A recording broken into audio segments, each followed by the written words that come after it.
Good morning, everyone, and welcome to CertaPay's Coffee Break. We are so glad you're joining us this morning. I am Rachel Kamala, your host, and I'm here with Cindy Merkel from our HR team. She is our moderator. We also have some other members of the CertaPay team on this morning. Shout out to Claire and to Sarah Ardman, our marketing coordinator. We're so glad everybody's here. We hope we're helping you with these questions and answers. And as always, if you have more questions that we don't get to and you'd like to hear them on one of our coffee breaks, send it over to us and we'll create a coffee break that addresses those issues in particular. So let's get rolling. Today we're talking about summer travel and how those intricacies fit into COVID-19 and issues and testing and policies and anything that goes with that. So the thing is, now we're at summertime where normally people would be taking vacations.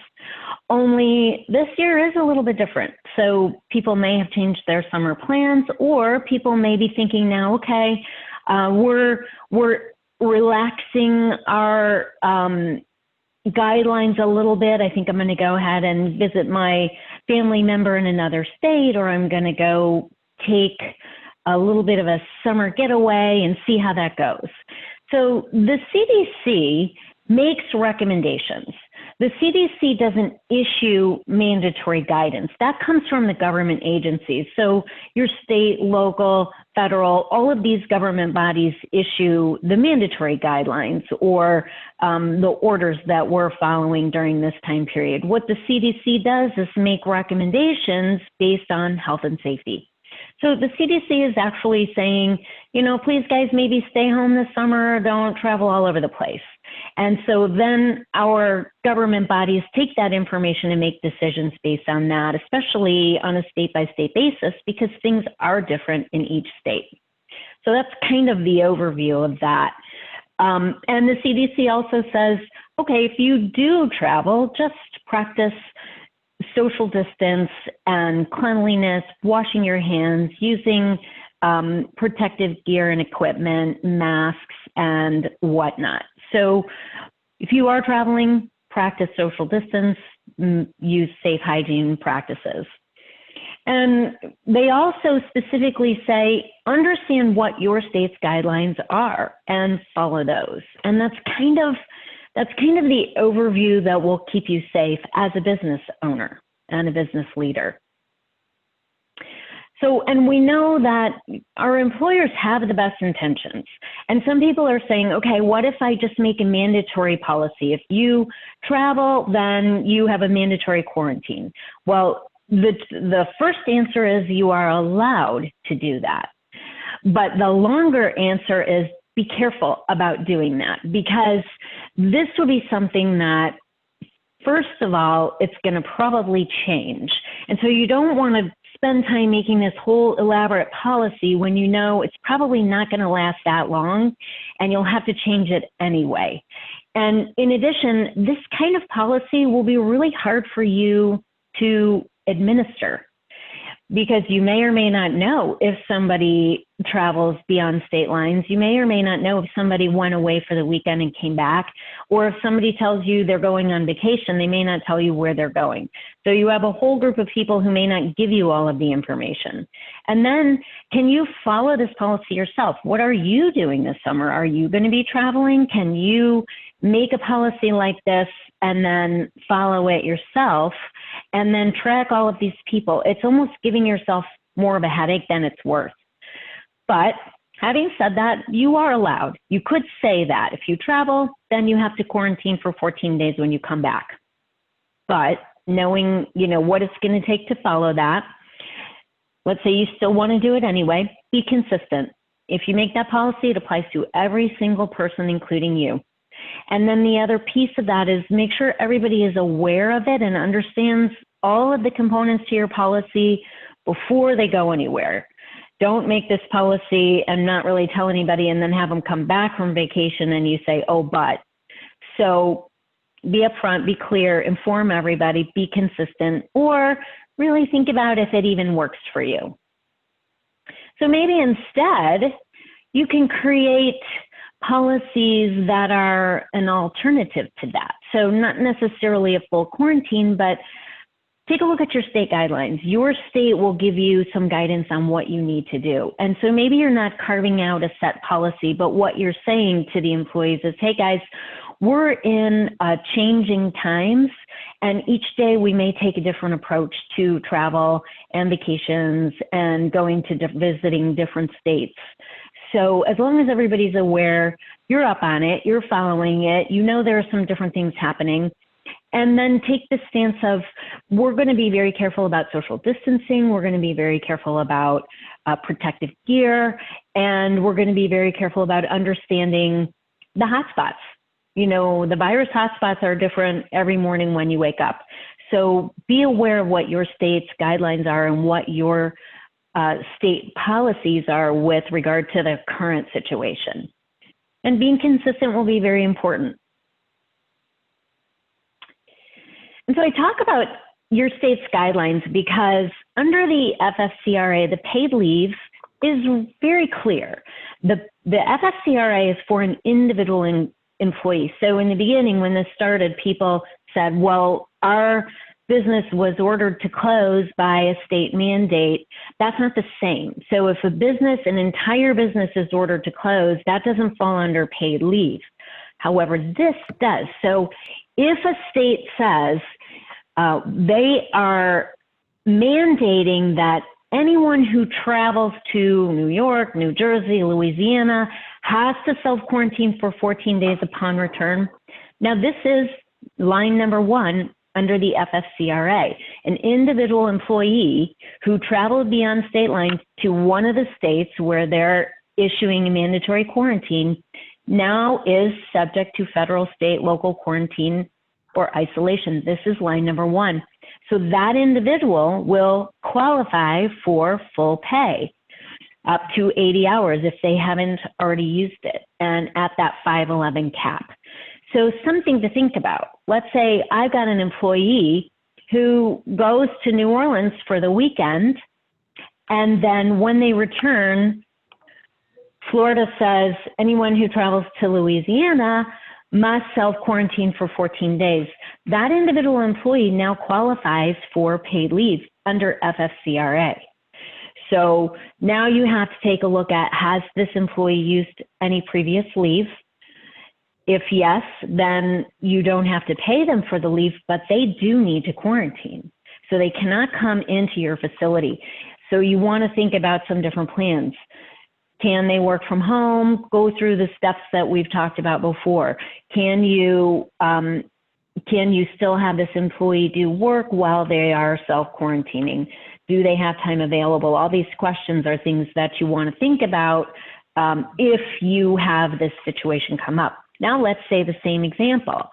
The employee travels to Vermont, a state where we know they aren't having people self-quarantine, and then they come back from their vacation, they can return to work as normal, no issues. Or let's say they come back and they say, I don't feel comfortable working because I may have been exposed to somebody, passing them in my travels. Well, that does not qualify under reason number 1. They have not been told by a governing body or a healthcare provider to self-quarantine. So in that example, the employee just doesn't get paid if they don't come to work. So a lot of things to consider, but the understanding your state guidelines are very important during these times. Now, I think it's important to bring up work travel versus vacation travel or personal travel, because if you're asking your employees to work on your behalf and travel is involved in that, and now as a result of that travel, your employee tests positive, comes down with symptoms and tests positive for COVID, you may be looking at a work comp situation.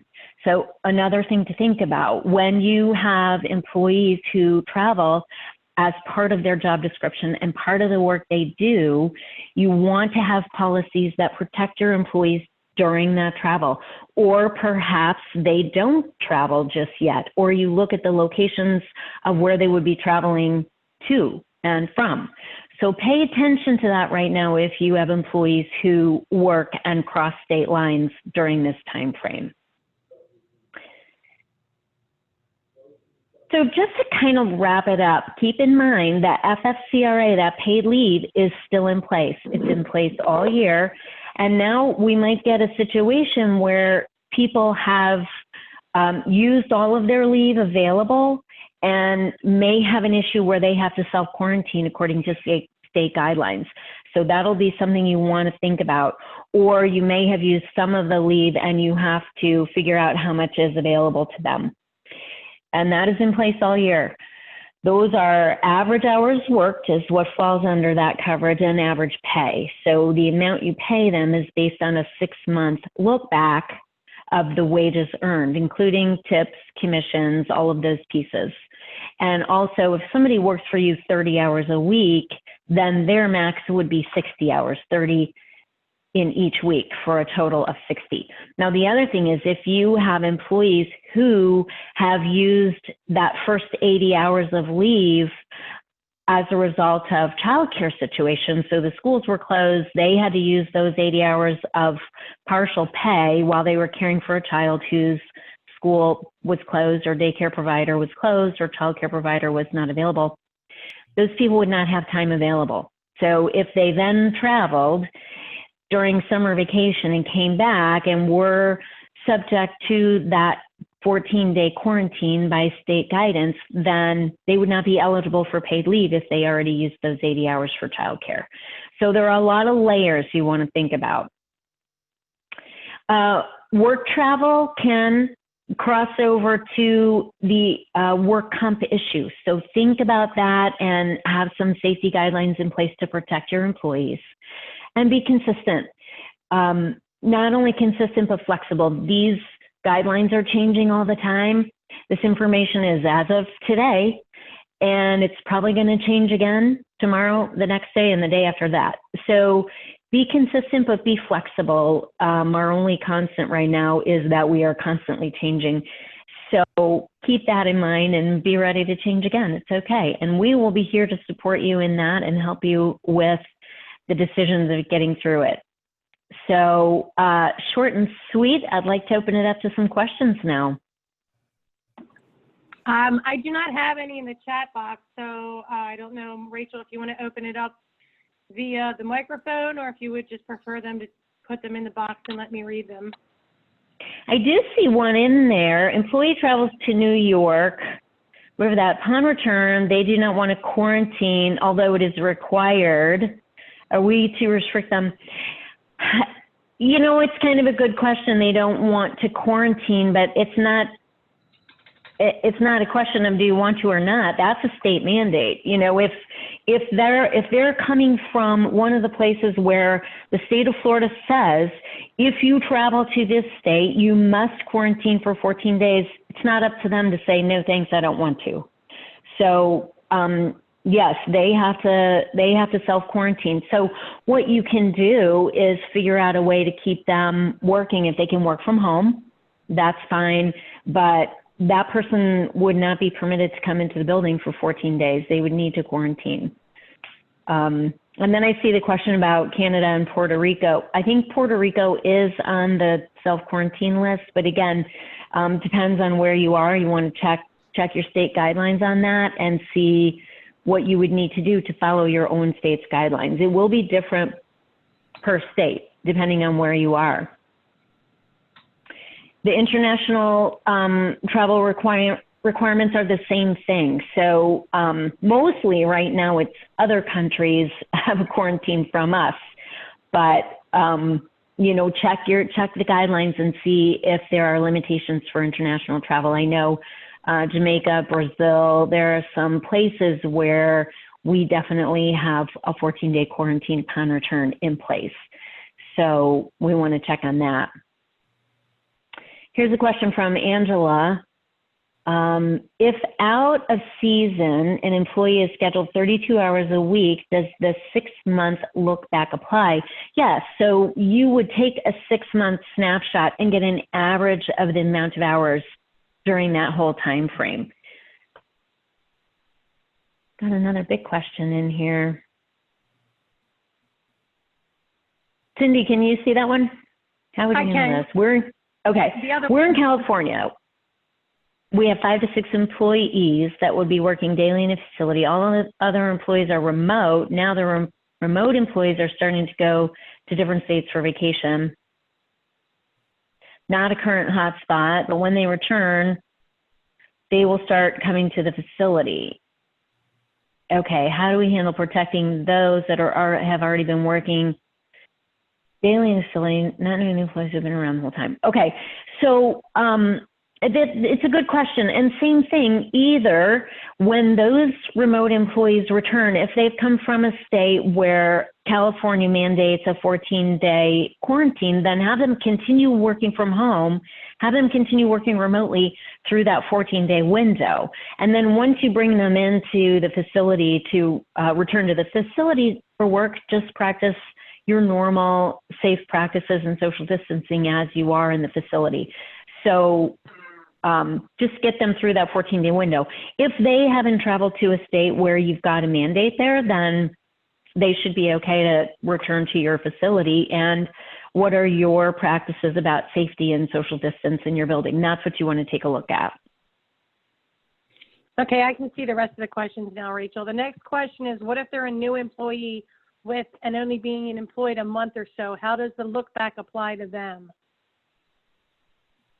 Okay, if they're a new employee, then you use the data you have.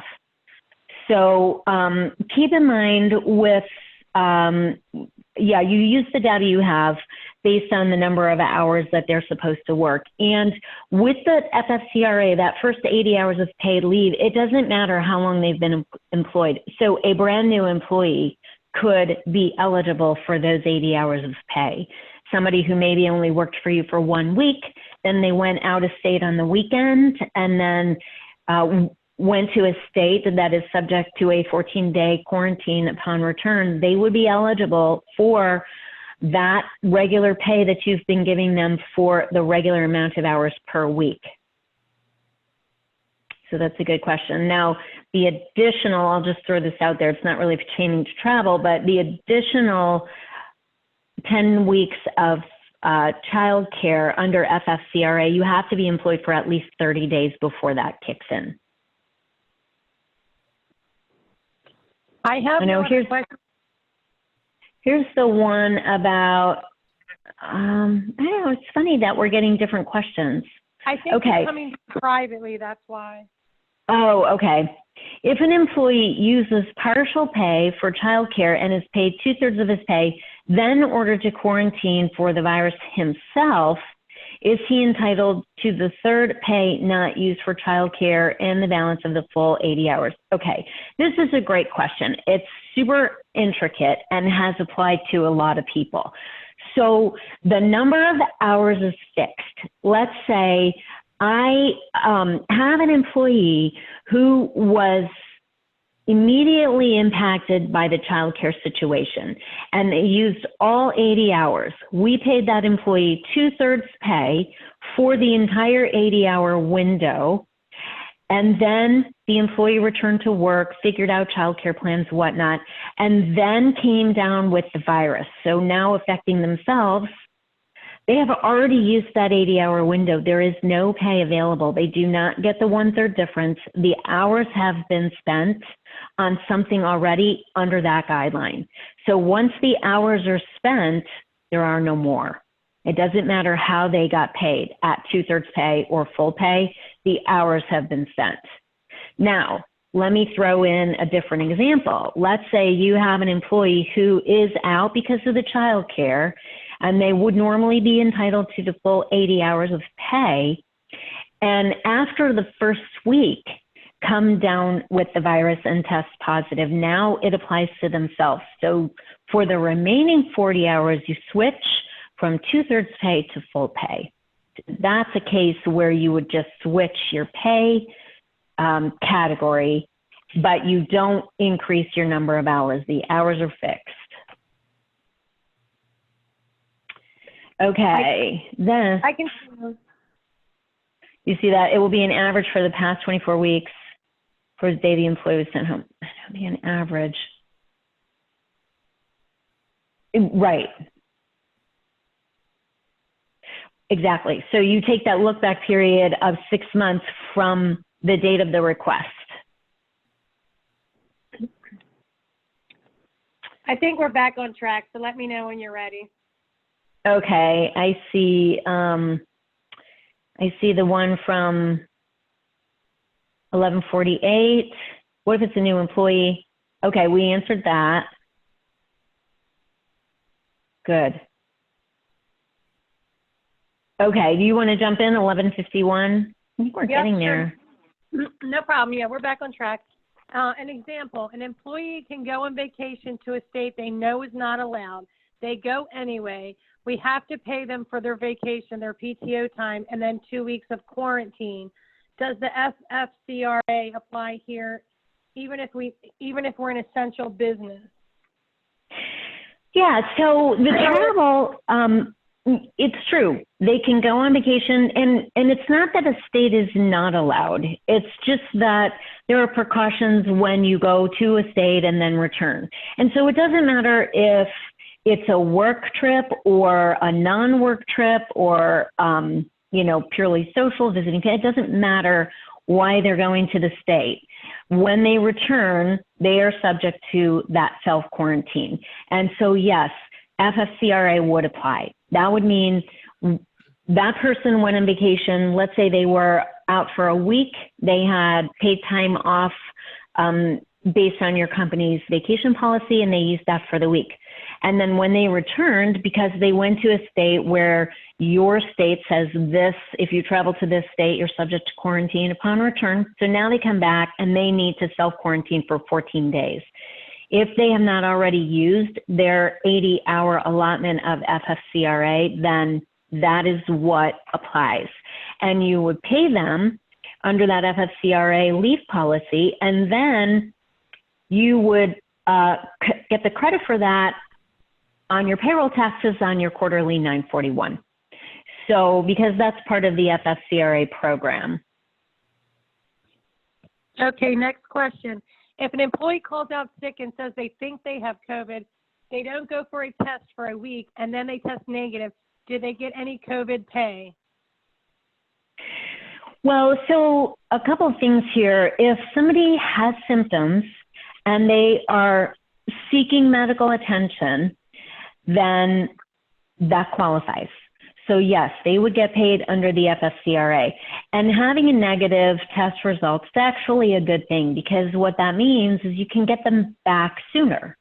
So now that you know they've got a negative test, you maybe paid them for the first week while they were waiting for the test, but they sought medical attention from somebody. Maybe they called their teledoc. Teledoc said, go down and get the test. And so they were home waiting and burned through their cold or flu, whatever it was. Now they're symptom-free. The test came back negative.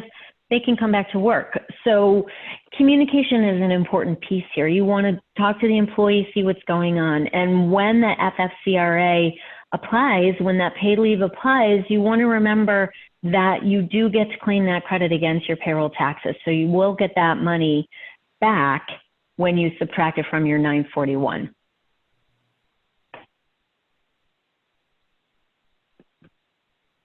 I also want to remind everybody that we have some great forms, and we have an excellent form for the FFCRA, and it has which reason they are going to need the leave for, if it is a state mandate, if it was because they have symptoms, if it's childcare, and then it also has some touch points. So you're not necessarily asking them to give you backup.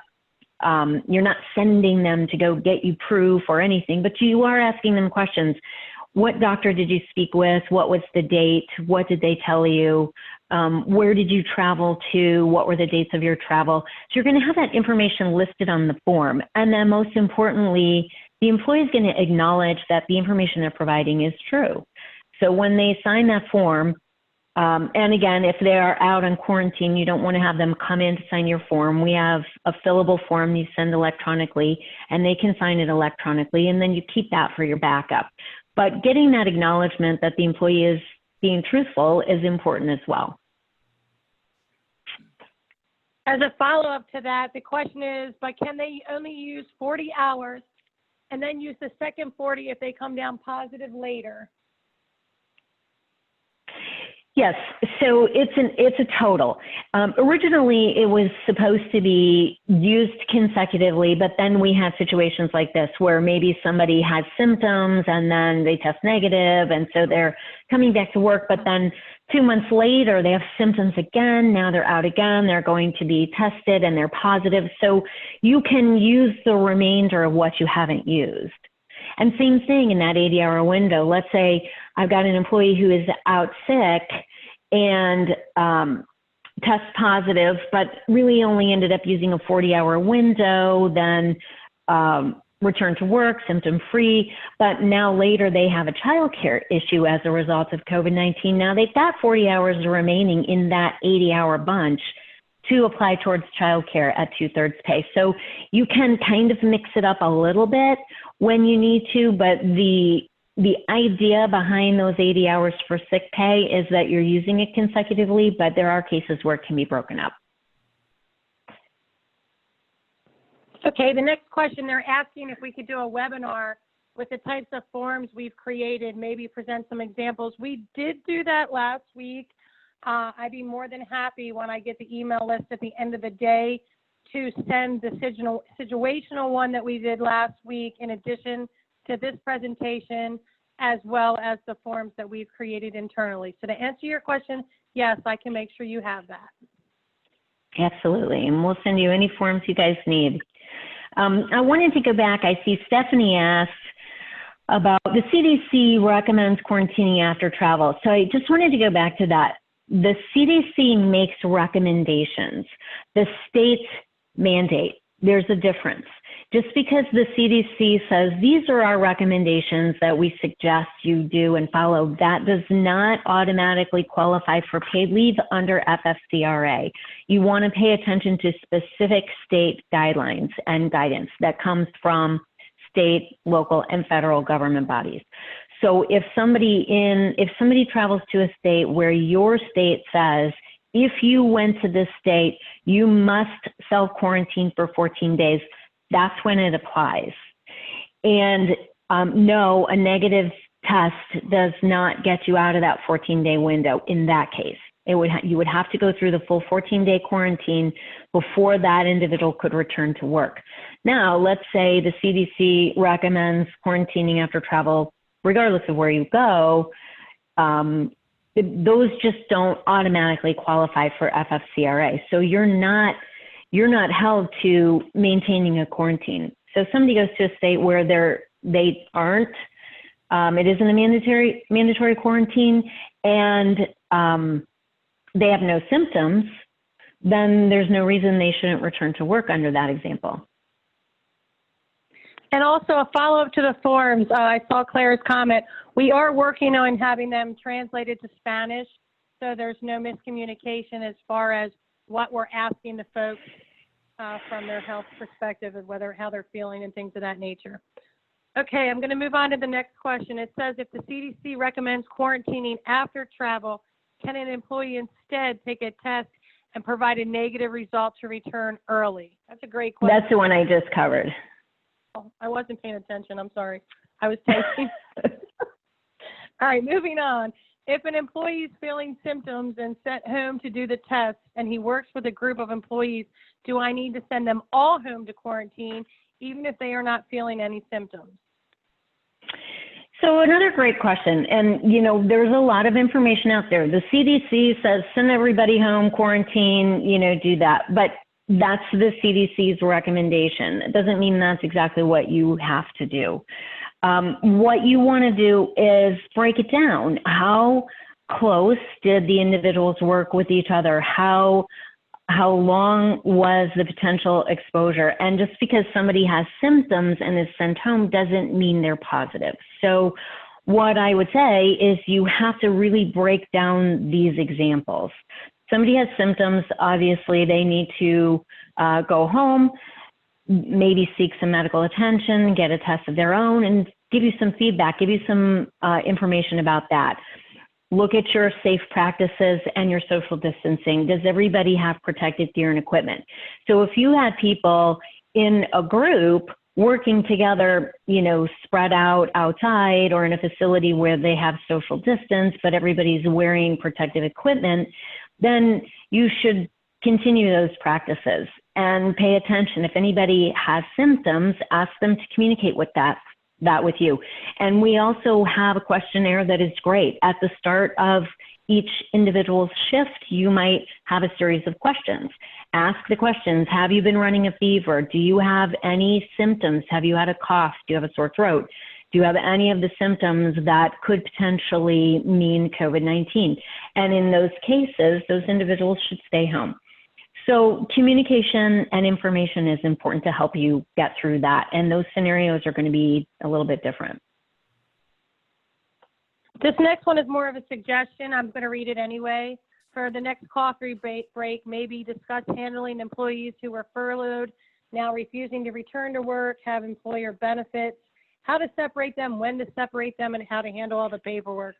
So we will go ahead and dive and take a look into that as far as it. Go ahead, Rach.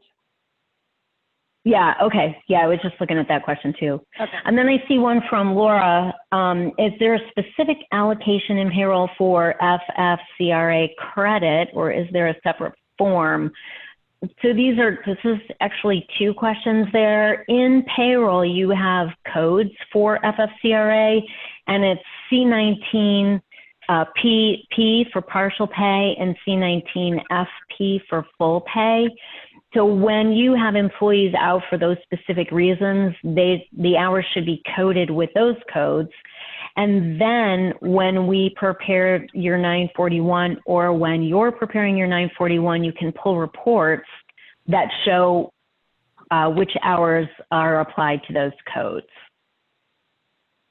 Next question. If an employee has been exposed to someone with COVID and is sent home to work for 14 days, should we let the rest of the staff know? If it's connected to the rest of the staff, and again, this is a time where transparency is kind of important. We want to communicate with each other, and if your employees think you're keeping a secret from them, they will be more upset.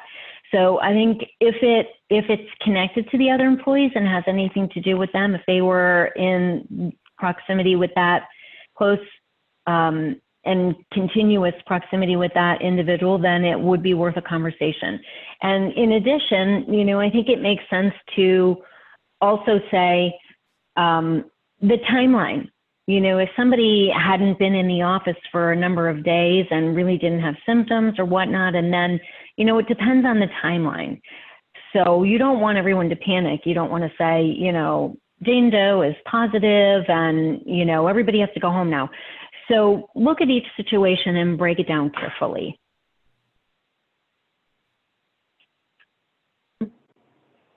I do not see any more questions. I see that Claire has answered some of them as we've gone along, so I don't want to double dip. I don't see any other new questions, Rachel, unless you do. I see the FFCRA pay codes. We talked about that. I see some emails. If anyone's exposed, okay, we talked about that. Isolate area for 24 hours, then go back. Oh, Claire answered that in the chat. Isolate area for 24 hours, then go back and disinfect. Good practice to follow. No, it's a great point. If somebody, take a look at your cleanliness practices for your organization. What do you do in terms of cleaning? Is there something that you can boost? And this also helps the other employees feel confident and comfortable coming to work. So if they know that you are maintaining a clean environment and you've got hand sanitizers, you've got a cleaning crew coming in nightly, and you're taking steps to protect the employees, it goes a long way.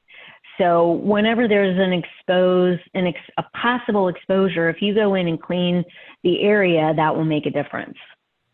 I think some great questions this morning, and we'll maybe put together some forms, a grouping of forms and some information about them, and we can cover that.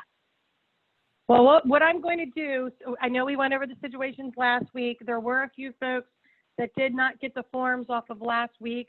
So in addition to this presentation, once it is recorded in full and set up, I will send you this presentation in addition to the forms as far as the questionnaire to ask your employee as they come to work, as well as the form we are using from a payroll perspective to keep them, you know, honest, so to speak, as far as why we're paying them and what we're paying them for.